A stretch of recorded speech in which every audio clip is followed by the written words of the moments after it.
going to start with a skit, okay? We're going to demonstrate excellent communication skills. Right? Sarcastic. Okay. This is my dish rag. I'm washing dishes. Oh, wow. That was, wow. Lorraine, how you doing? Listen, sorry I'm a little bit late, but I'm starving. You're starving? I'm starving. What? I just got home, yeah. Hello. Dinner was like 3 hours ago. Well, I'm doing the dishes. Can you see that? I can see that. I told you I was going to be late tonight. No, you didn't. We were trying to have a family dinner, and this was the night. Well, okay, I get that. But you know what? I gotta make a living, and when the customer calls, I gotta get there. I gotta be responsive to that. What am I supposed to do? Oh my gosh! Wait. You know what? The kids are now in bed. They've already had their bath. They had their dinner. They've gone to bed, and they don't even see you. They never see you. Let's be clear. The only reason you even have a bed to go into is because I have a job and I work it. I'm sorry that this didn't work out. Oh, fine. Pull that one on me. No. You are, I can't believe it, you are never home on time. Never. I was home on time last week. Okay, one time. No, that's not it. You're just like your father.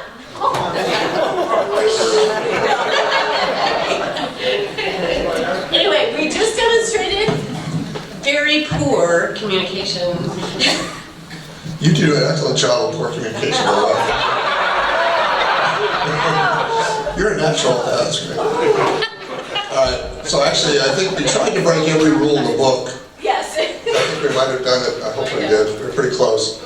So keep that in mind, that's kind of not how to do it. Now you can tell we got wrapped up in our emotions and we got defensive and all that. So maybe that can be the first principle of good communication is the killer of communication. This will be good if you're going to make 2 things to remember when you go home.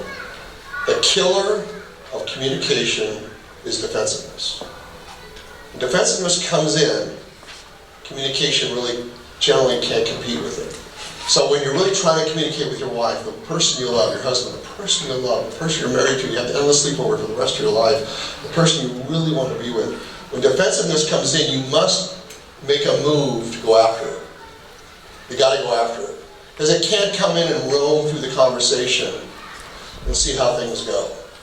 However, I'm not saying that to trivialize it or to say it's easy, but you got to be a little attuned. It's like when you're on a diet, you're looking for calories and you're looking for carbohydrates. Normally you don't look for those things. Okay, you're married and you're in love, you're looking for defensiveness. Well, wait a second, I'm getting defensive, I'm getting pissed off. You want to go after that.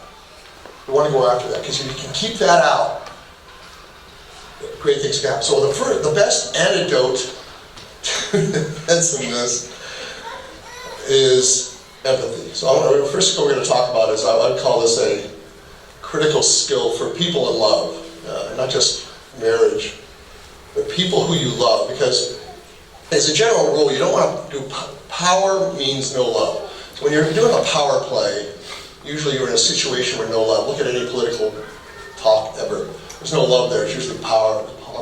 So the only antidote I know, so I'm putting my marriage therapist hat, the only antidote I know to defensiveness is called empathy. Empathy. So the first step is being aware. And by the way, you got to be kind of honest about that. I'll tell them in a second. Oh, you want me to hurry on? No, I okay. think you say what empathy is and what it is not. I know you do. All right, I lost what brilliant thing I was going to say. So I'll just say what she wants me to say. All right, so let me now, empathy is, sometimes we talk to the guys here, because guys can go, that's an emotional thing. My wife is better than that than me. I don't like to play games I'm bad at. That's a little bit imprecise. Now, generally, women are a little bit better at empathy than men. I guess I can say that, just to be honest. But empathy is misunderstood. Empathy really is 2 things. I want to understand what you said, and I want to acknowledge the feeling. I want to understand the content of what you said. I want to look at you and really listen. And I want to acknowledge the feeling. Both are hard. So, by the way, as I'm talking about this is a high-level skill that you just got to get a part of your repertoire in marriage. And marriage is, it's like decades, so we have time to work on this stuff, right? So when you're listening to him or her, and it's important, that it's worth listening to, you're really listening if you track those two things. All right, so what you're telling me is you're really disappointed? No, you weren't disappointed. You're really angry at me. Right. Okay, you're really angry. Right, you saw anger there, right? That was anger. By the way, that's important to know, because if it's disappointed, you know how you fix disappointment? Sorry, babe. That's it. But not I don't get work for anger. So you gotta know what you got here. So you're really angry at me because I didn't get home on time when I told you I would. Is that accurate? Exactly. So I just didn't have to either. I got the feeling, she said correct. I got the content, she said correct. That stops defensiveness. It's the only thing that can kick defensiveness out, but it takes a certain, now we kind of shift into Catholic thinking. You got to die to yourself, because yourself is self-righteous. Who is she to tell me I'm making the money home here? Who are you to tell me I missed the dinner for that kind of thing? That'll come in here. So that must be, you must die to that. Right? So you pray, when you go to Mass, and you're humble, like Father was talking about freedom and stuff, you want the grace from God to not go down that road, but we will fail, but you want it. Okay, so let's try it. Let's try empathy. Stay away from that. Why is that? Yeah, because every time you go over there, it makes a sound. Okay, great. Okay. You know what's great about Lorraine? I never have to ask for help. I get help all the time. So let's some principles of empathy, then we'll practice it. It is a dying to self, because you said, I don't really feel like asking her what she feels or what I think, but because you love her, love him. You do that. You do, by the way, colon. You do things for people you love, you don't do for other people. Right? Okay, so it's a little dying to self. The biggest temptation when you're in the line of defensiveness is you're not really hearing him or her, you're thinking of your repartee. Right? Anybody here have teenage kids? So when your kids are playing video games, you're saying to yourself, I really don't want them to act like they do in the video game. You're part of you saying that, right? So I say to all, right, kind of. You know, killing, murder, kind of thing. All right, well, maybe not. Well, at least in Virginia we worry about that. When you're an adult, you say, I don't want to communicate with you, babe, the way they communicate on television. I don't want to communicate that way. That's tit for tat. What people are doing, they're thinking the repartee. So I'm not really listening to you. As soon as you take a breath, I'm going to tell you how it's really going. So you have to dive into the repartee and focus on the other person. By the way, the key thing on empathy, so empathy is just two things. I want to make sure I understand how you feel and what you said. It is not agreeing. This is really important, particularly for the guys. You do not have to agree with someone to give them empathy. So, I'm not going to give an example. You don't have to have the same experience. You don't have to have the same experience. Well, I've never been in that situation, so I'm not going to comment on that. That's called a lame excuse. No, you may say, oh, I've never had that happen to me. Help me understand it better. I want to understand it better. It sounds like you had a horrible day. I want to understand it better. You also don't have to endorse it. So I'm not going to listen to this because I don't agree with it. No, we're not on television. We're not on Fox News or NBC or anything. We want to listen because it's our wife or husband talking. What's up, babe? What are you trying to tell me? But let's say, and she tells you or he tells you, and you don't even have to forgive him for it. But the key thing is you don't have to agree with it to hear it. It's bigger than agreeing. It's because you're talking to someone you love, you want to understand how you're feeling and what is on your mind.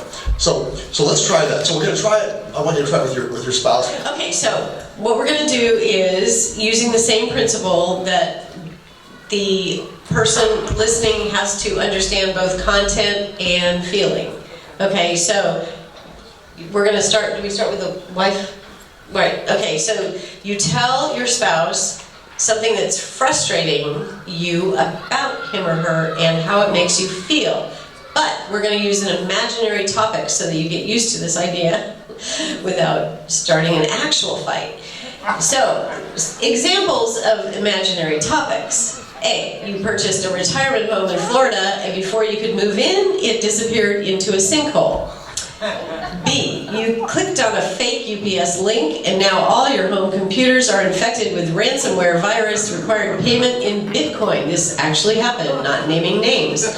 C, you promised we would go bungee jumping off a cliff in Mexico and you still haven't followed through. So these are, pick an imaginary topic that you want to express frustration and indignation or whatever, anger, whatever you choose, whatever emotion you want to. Wives, start telling the spouse. Very good. Now, again,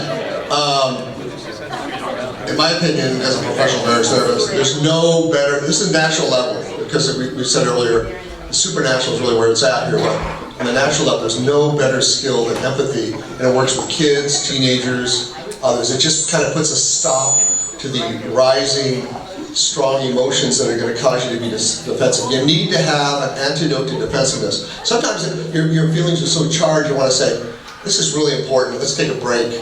Let's come back to this in an hour, or can we talk about this tomorrow? I want to think about it, pray about it, then we can continue to talk about it. You want to get yourself in a rational state, so you can see the important thing, which is you're married to this person for the rest of your life, as opposed to that you're upset what she's saying. Yeah.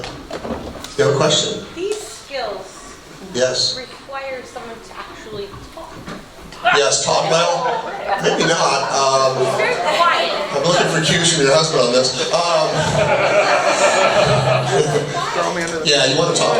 By the way, a good contract to have with each other is He's very patient. It's a part of intimacy. And intimacy doesn't mean, obviously, sexuality. It means I want to share what's in my heart, and I want to share my thoughts with you. Can I do that? Would you mind if I do that? And that's what you want to kind of build in a marriage. And there's a million things distracting from that, because marriage is built for radical intimacy. So that's what you're trying to get to. Trying to get to that. Empathy is a state of mind. It's kind of like on a spiritual level, a set of peace. Kind of Father's talking a little bit of time. Want to be at peace and you know, not get distracted by Advent and get into the real spirit of Advent where Christ has come. It's kind of a marriage. You want to have a place you can kind of go to, like, oh wow, you got something on your mind that's really important. Well, tell me, what is it? That's kind of cool. I want to build that. The one thing I would say, though, it's a little harder in this generation than others, is to use an expression that a psychologist friend of mine used. You can't back into this like you used to. I mean, my dad was not a great. God, he was home 5 o'clock every night. We had dinner together every night in the 60s. And that's like a rare thing now. So we got to try a little harder. We got to kind of sometimes create situations where we can really talk. So you go to that restaurant. That restaurant's expensive. Yeah, but we go to that restaurant, babe, there's no TV and there's no music that we hate. But it's $50 more. Yeah, we'll pay the $50 because I want to talk. You kind of thing. You have to find a place to have the space to talk. You know, just like you would, you know, you don't just go and get communion and sit down and bolt out. You want to sit and say, okay, Christ is in me, what's going on? Similarly with your spouse, okay, how was your day today? What's going on? What's happening? It's important. Here's another one. This is a variation of that. So yeah, empathy, you can get online, practice it. If you see good empathy by your spouse, give them that one of those big hug and kisses, you appreciate it. But it's very hard to just keep at it. Here's another one that we found very helpful. Now you mentioned with the temperament, Lorraine's a typical choleric. Something's on her mind, she wants to talk about it now. She wants to talk about it now. She wants to talk about it now because it's on her mind now and it's important right now. I'm not that kind of guy. I'm that kind of guy, if I read a book, I go through the table of contents. I see the subject matter. I see what's coming up. And when I'm ready, I go to chapter 1. Now Lorraine, she goes to chapter 3, chapter 4, she pounces around, I guess she wants to get something out. All right, so you got to know your spouse. Some of you got something in your mind, tell me now. Now. Most guys say they're that way, but few are, really. But if you are, you are. But your spouse may not be. You want to have kind of a calibration of style. So this is the one we call the slow startup. The slow startup is, I have something really important. Well, I'll give you an example. Give you an example of slow startup. We've made a commitment to have dinners with a family 3 days a week, and that sounds like a big deal, 3 days a week. It was a major overhaul of my schedule to give us 3 days a week. I'm sorry to say that, but I am. Okay, so we did it, and what happened is, I was kind of a jerk when we had those dinners. Like, hey, when you pass the salt goes with the pepper. Pass the salt and pepper together, that's right. Are you cleaning up the dishes? Why are you only taking your own? Get your mom's dishes too. And get your little brothers and sisters. So Lorraine goes, She goes, whoa, what is this? Am I married Emily Post here? I mean, you're like Mr. Etiquette all of a sudden. All of a sudden, you're Mr. Etiquette man, everything matters like that, and you're being so cranky. You're so cranky. So she goes, so we're gonna go on vacation, the Outer Banks. All Virginians overpay to go to the Outer Banks. I'm not sure why we do it. It's like you can't live in Virginia without overpaying to go to North Carolina. It's a odd thing we have to do. It's just part of the DNA of the culture. So we're going to Outer Banks in a couple weeks. And the bumper sticker. And the bumpers, yeah, will be excellent. That's right. Okay, so we're going to go to the Outer Banks. So I have something really important I want to talk to you about. We can talk about it whenever you want, but it must be before May 15th, because May 16th we're going to the Outer Banks. So let me know when you want to talk about it. So here's the slow startup. I have something really important to tell you. We can talk about it whenever you want, but we must talk about it because it's really important. And you let me know when you want to talk about it. It would be akin to this. Let's say you called your boss and say, hey, can I have or secretary, your boss's secretary, administrator, can I have an appointment at 2 o'clock next Friday? I want to talk about my performance. And the administrator would go yes or no. Yep, we got you on there, Mr. Bennett. 2 o'clock on Friday, you can meet with the boss, talk about your performance. This is Monday, so you're going to get ready for it. Well, let's say you go in the elevator, and there's your boss. Would you ask for the raise then? That would be called, being a knucklehead. That's a great way not to get a raise. What are you talking about? What are you doing? What's that about? It's too important to talk about in the elevator. Hey, we have a meeting at 2 o'clock on Monday, Friday. Yeah, I'm looking forward to it. I'll see you then, because it's important. So sometimes you have important things to say to your spouse. And it'll happen about 1 million times, so you have important things to say to your spouse. But sometimes you let your emotions dictate all that. I'm hot as hell, I'm mad at what you did, so here comes the big guy, that kind. Well, that has a low return on investment. The likelihood of defensiveness is very high. And when defensiveness comes in, watch the conversation get lame. So just say that. I have something really important I want to talk to you about. I want to talk to you about, pick the date. Let me know when you're ready. So Lori did this to me. We were taking a walk. It was kind of a long walk, and she said to me this speech, I have something really important to you I want to talk about. Let me know. And I said, well, okay, let's talk. This is a long walk. We have a long walk. You're supposed to say, not now, and then walk back, sitting next to me. So I think she was a little bit clever about that, but it worked. I said, okay, this is kind of important. Okay, let's talk about it right now. And by the way, when I say, okay, let's talk about it right now, it means I'm going to try not to be defensive. Because it's important. It's important. So that's what she told me about being Mr. Emily Post and being cranky. She said, I love the fact that you made the commitment to come home in 3 days. It was harder on you than everybody else. That was a nice thing to say. I don't know if it was true. But it was a nice thing to say. You had to really bust your calendar more than everybody else to do that. I really appreciate it. But when you come home and you're so cranky, it's almost worse having you home talking. So by the time we get to Outer Banks, I want you to stop being Mr. Emily Post. If you don't like the way the kids are passing salt or the thing, I'll take care of that. I want you just to be a loving dad, kind of old school dad, just being happy and having the family together. That's what you can do best. That's what she told me. So then I repeated with empathy, okay, you want me to be such a jerk because you're mad? You're worried? You're mad and worried. Okay, mad and worried. Then if I keep doing this, it's going to blow up and be something terrible, so you'll tell me. And that was the answer. But the key intervention there was the slow startup. Tell me when you want to talk about it. But don't put the flag like infinity. Infinity, say, let me know within a week or 10 days when you're ready. Because you got something really important to tell you. The same way you might have done the same thing when you got pregnant or something. It's really important to tell you. But then you probably didn't wait, just told. But anyhow, so when it's an important thing, you treat it that way. So let's try the slow startup. Yeah, I was going to say one thing.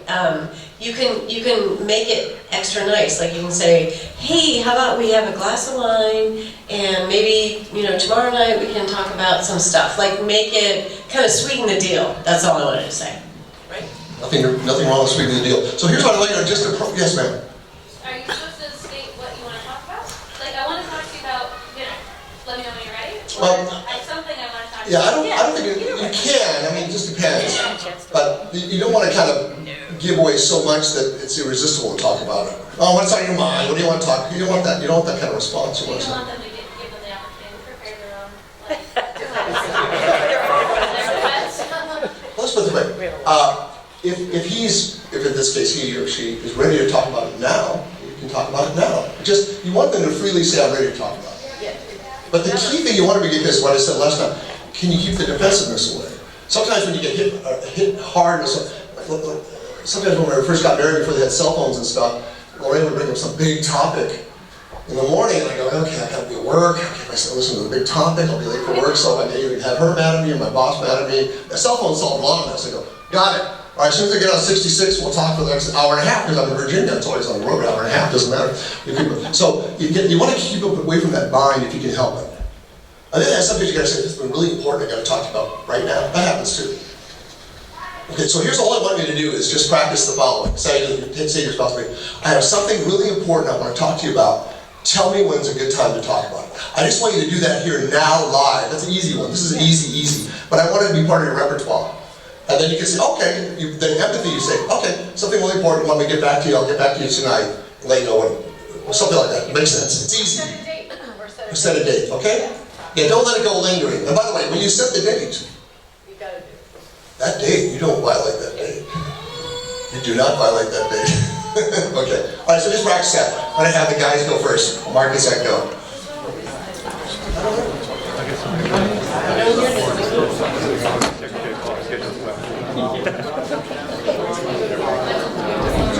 Okay, exercise.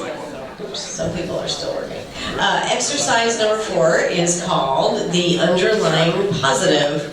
Now, the opposite to the underlying positive is the, what's it called? The negative sentiment override.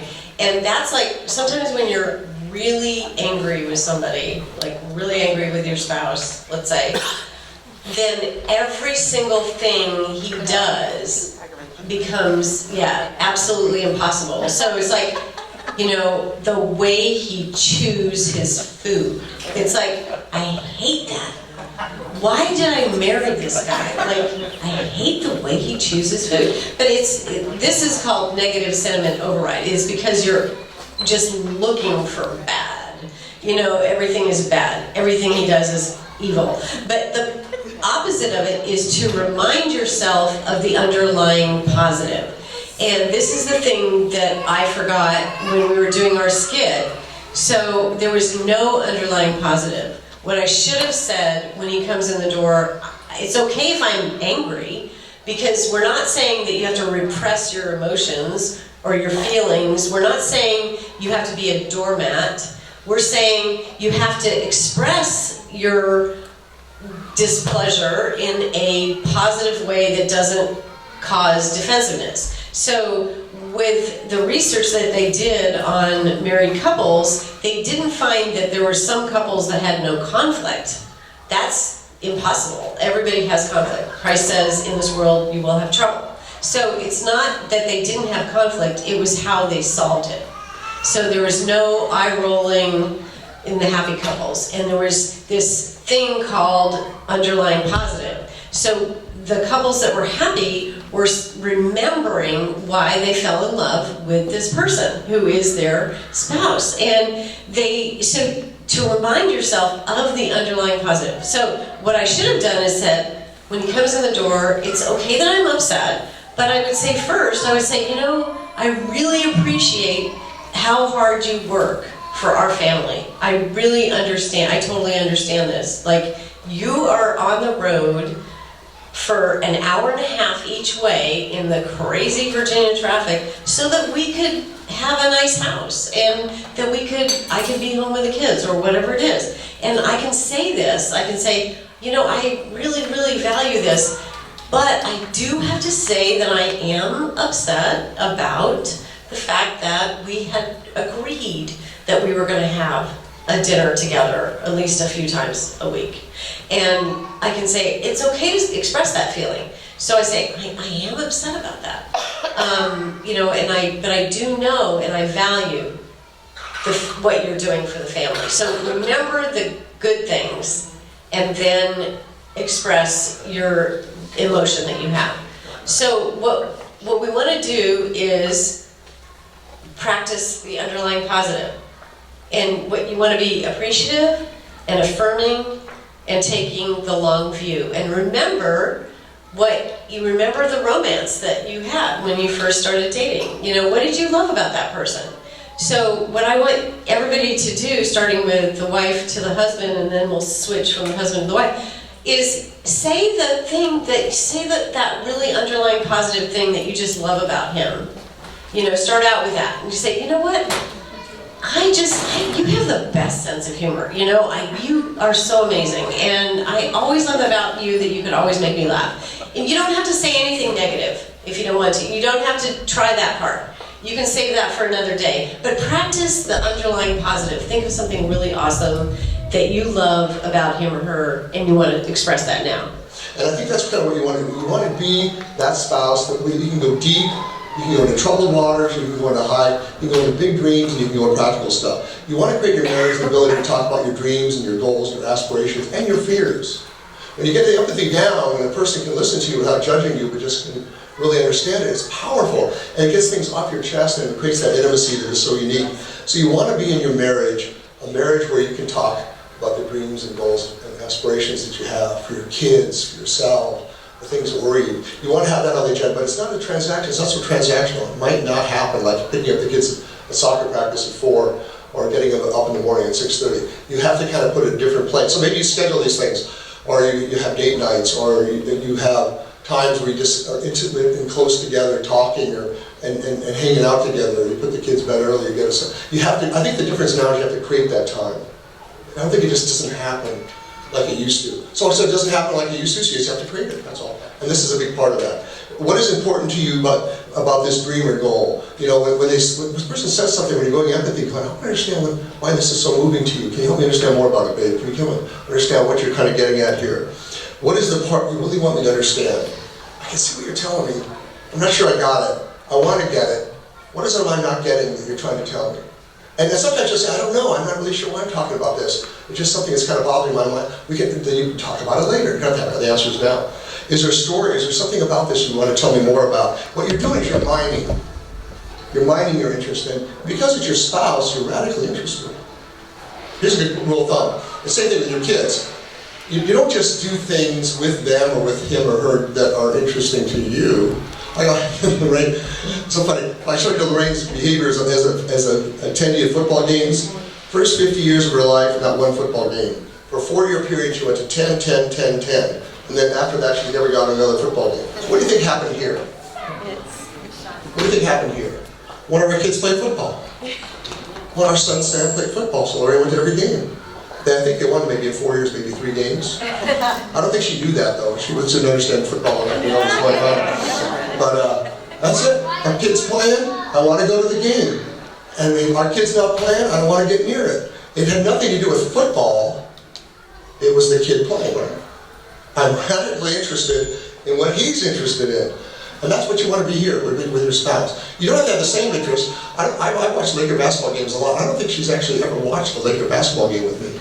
So I'm kind of glad. She asks kind of stupid questions like, Shaquille O'Neal still play for the Lakers? No, they retired about 22 years ago, right? And then on the other hand, I've never read a cookbook that we have in our house. So you don't have to have the same interests, but I'm interested in her.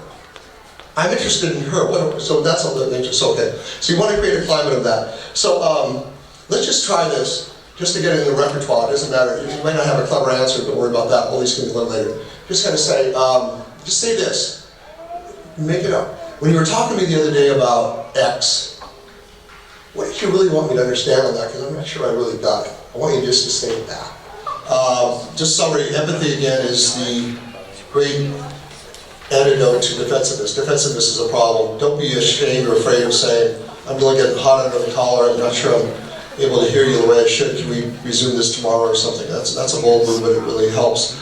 The slow startup, you got to know a little bit of your temperament, your style. Some of us feel ambushed if we start into a hot topic too quick. But if you reschedule, just honor the schedule. And there's nothing wrong with that if it's a type of topic that can afford that. Most topics in marriage are important, not always urgent right away.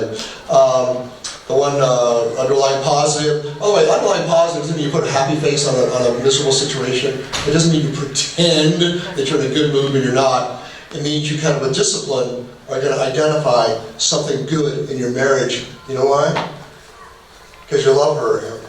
I choose to identify something good even though I'm not real happy right now. I choose to acknowledge the good. And then we'll get to the problems. Also, it's kind of interesting. The more comfortable you are talking supportively and affirmatively, the easier it is to talk critically. It's a mystery, it's a paradox, but it's true. If you have in your repertoire that you're very appreciative, very openly affirmative, that when you're feeling troubled or a problem, it tends to go better. So take that on faith, but try it out. Test drive it and see if it works for you. And then create situations. Sometimes you have to pay for them, you have to go to a restaurant too expensive, you have to get the babysitter, put the kids to bed early, take a walk that you don't feel like taking. So you have opportunities to talk in depth. It's the same way you want to be praying to get closer to Christ. You want to be talking in depth to get closer to your spouse. I want to tell you, it's been great coming here with you guys. By the way, great meal too.